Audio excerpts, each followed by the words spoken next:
ശമൂവേൽ ദാവീദിനെ ഒരു രാജാവായി അഭിഷേകം ചെയ്യുവാൻ താൻ ഈശായിയുടെ വീട്ടിൽ പോയപ്പോൾ ഈശായിക്ക് ദാവീദിനെ കഴിഞ്ഞും സുന്ദരന്മാരായ, ദാവീദിനെ കഴിഞ്ഞും ആരോഗ്യവാന്മാരായ മക്കൾ ഉണ്ടായിരുന്നു.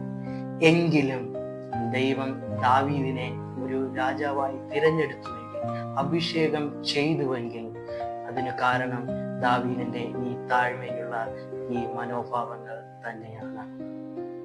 പലപ്പോഴും നമ്മുടെ ഉയർച്ചയ്ക്ക് തടസ്സമായി നിൽക്കുന്നത് നമ്മുടെ ജീവിതത്തിലെ താഴ്മയില്ലായ്മയായിരിക്കാം, അല്ലെങ്കിൽ ഞാൻ എന്ന ഭാവം നമ്മുടെ ഉള്ളിൽ ഉള്ളത് കൊണ്ട് ആയിരിക്കാം, അല്ലെങ്കിൽ നമ്മളെ സൃഷ്ടിച്ച, നമ്മളെ സഹായിച്ച, നമ്മളെ കൊണ്ടുവന്ന ദൈവത്തെ കാണണം എന്ന് വാഞ്ച ഇല്ലാത്തത് കൊണ്ടും ആയിരിക്കാം.